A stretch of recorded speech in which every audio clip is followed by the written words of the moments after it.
meditar sobre o que Deus estava colocando no meu coração, e o Senhor liberou sobre a minha vida uma palavra que vai literalmente inibar a sua maturidade, que vai corroborar a sua maturidade, que vai literalmente fortalecer as suas raízes.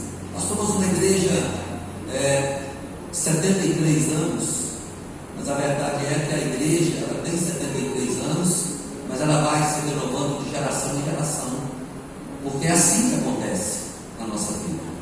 É dessa maneira que acontece. As coisas vão sendo traçadas por Deus à medida que os dias vão se passando.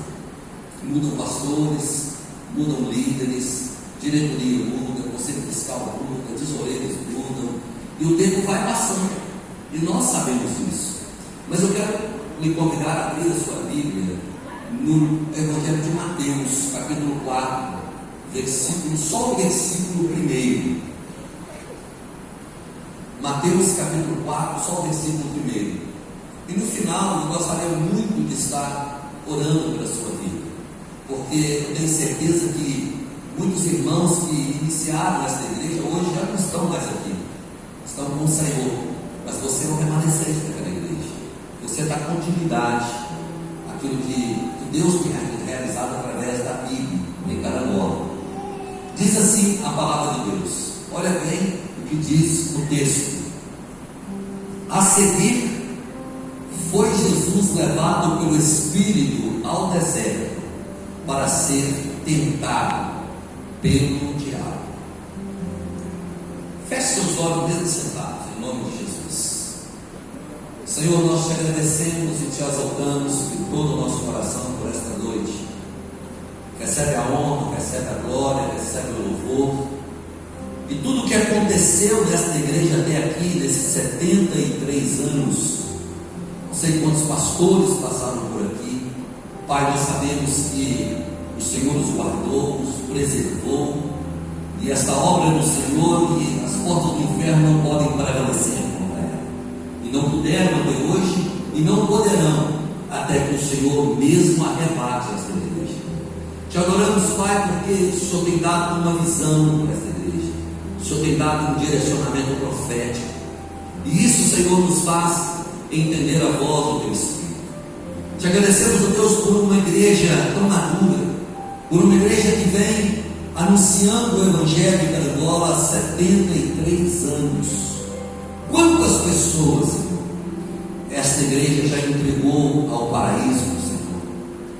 Quantas pessoas já se converteram, passaram pelas águas, outros estavam distantes, desviados, e por meio desta igreja retornaram para os caminhos do Senhor.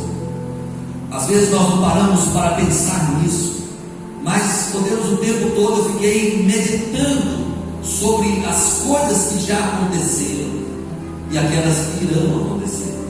Nós te adoramos, Pai, agradecemos e parabenizamos ao Senhor por esta igreja honrada, liderada com sabedoria e graça, e por todos os pastores que já passaram por aqui, por todos os irmãos e irmãs, Pai, por todas as lideranças que foram eleitas. Nós te agradecemos, Pai, de todo o nosso coração. Nós te bendizemos no nome de Jesus. Amém? E no final eu quero orar pela sua vida. Eu vou compartilhar com você essa noite algo assim que, alguns detalhes importantes que Deus foi liberando sobre o meu coração. Nós precisamos entender que, para nós termos a possibilidade de convidar as pessoas para vir e ver, nós precisamos entender nos nossos corações que Deus não quer muito de você, Ele quer tudo de você. E quando compreendemos isso, nós passamos a entender também que nós só podemos ter tudo de Deus quando nós entregamos também tudo a Deus. Entenda isso. E nesse momento que nós temos um encontro com Deus, seja em que circunstância aconteça, nos momentos de alegria ou nos momentos de deserto, você vai entender o que eu vou falar. Nós vamos olha só como Deus transforma as nossas vidas. Nós vamos de pedintes a intercessores. Nós vamos de derrotados a vitoriosos. Nós vamos de mortos para vivos. A partir do momento que nós entendemos que em todas as batalhas existe um propósito de Deus. Quem levou o Senhor Jesus ao deserto? Quem é que levou? Quem levou Jesus ao deserto foi o próprio Espírito de Deus. O Espírito está com letra maiúscula. É o Espírito de Deus. Ele que levou. E às vezes nós não compreendemos as adversidades. Nós não compreendemos, às vezes, os contratempos, os desertos que nós enfrentamos. E aí nós passamos a descobrir que você nunca vai conseguir servir as pessoas se você não aprender a servir a Deus. Que coisa interessante. Você só vai conseguir servir as pessoas quando você conseguir, literalmente, servir a Deus. Por que você acha que Jesus venceu o mundo? Ele não precisava vencer o mundo para ele mesmo. E eu posso te afirmar com absoluta certeza que Jesus venceu o mundo para você. Entenda isso. Jesus viveu uma vida de sacrifício, de morte e de derrota, humilhação e sofrimento, para que nós pudéssemos viver a vida de vitória dele. Ele foi ministrando isso ao meu coração.